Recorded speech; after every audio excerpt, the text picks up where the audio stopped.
Kickflip progress, day 1.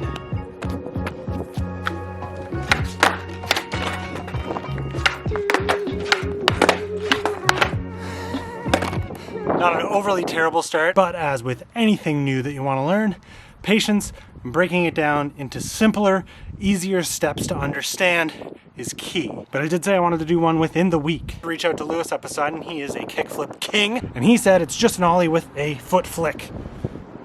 I haven't gotten there yet, but I can understand why someone who's good at it could say that. Oh, God love you. Look at all them peppers.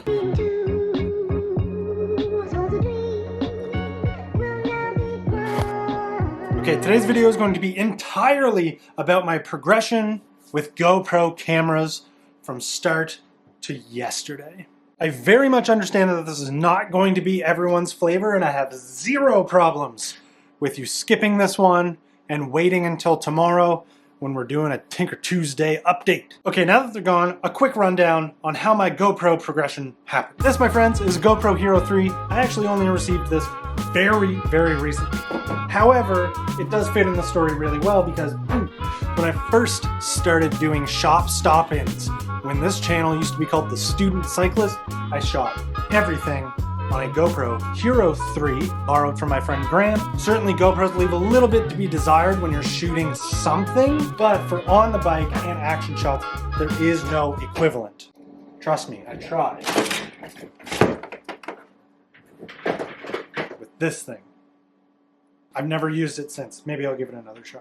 And then one day, when the Hero 4 came out, this came out to match. This is the Hero Session. You can still buy this today. The channel lived off this camera for almost 2.5 years. Angela bought me this, and it has been going strong ever since. Look at all the stuff that's like coming off of it. It's all beat up. A wind filter over it here and here. There's like remnants of all this stuff still. This camera has been in my mouth, in the ocean, everywhere. I'm pretty sure Norton has went and found this in the woods and curled it in his mouth. So yeah, it's disgusting, and probably shouldn't touch it that much. I owe at least 40% of the channel's success to this camera. The frustration of on-bike footage while I was trying to talk to the camera with this, when there was an unreasonable amount of wind noise, made me take the plunge to get this. This, I don't think you can even buy anymore, is the GoPro Hero 2018, something along those lines. Basically why I bought it was because it gave me the opportunity to put these fluffies over where the mics are. This is my primary on the bike, talking to the camera, everywhere I go, mountain bike rides, all that good stuff. This is the camera that gets used for. The problem with what I've done to this camera is it makes it so that it won't fit in here anymore. So every shot I take with this is done handheld. This GoPro, I must admit, I probably owe another 40% of the channel's success to.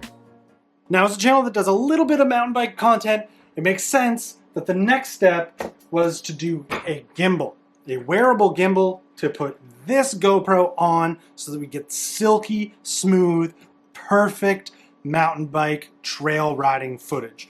This goes here, you know, it keeps it nice and stable, gives you a good horizon line, really like non-puke worthy, very drool worthy, nice, colorful, fast, awesome mountain bike footage.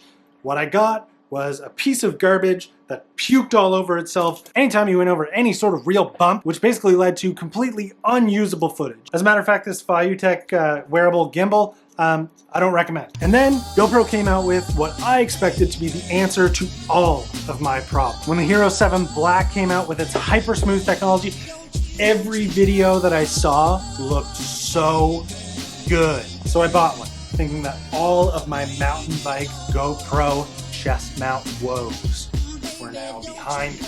That is, until the Sugarloaf trip. The trip that I went on to go ride mountain bikes that was predominantly shot from a chest mount camera when I wasn't using this thing to do any dialogue. And if you go back and watch that, or pretty much any piece of content that I have wearing a chest mount and this thing, there's this weird, annoying, persistent, terrible clicking that sounds like a typewriter every single time. useless. And I'm going to tell you, the last few days where I've had some time to think about it and maybe do some research, I've really racked my mind around what it is that needs to be done to make that incessant noise go away.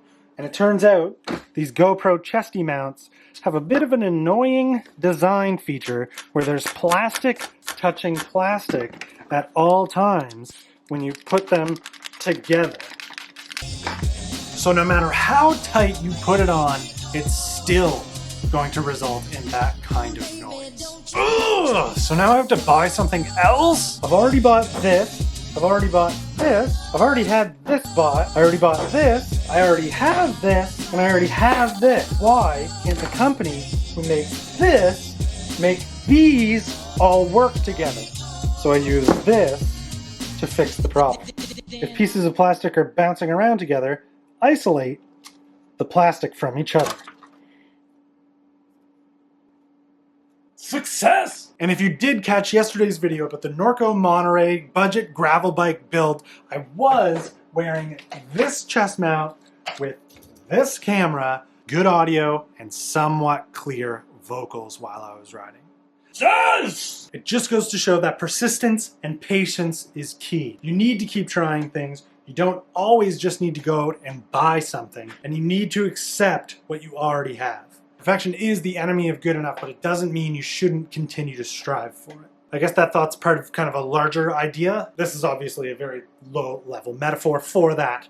Don't let the time that it takes to acquire and figure this kind of stuff out stop you from trying to do something that you want to do or you want to take on. That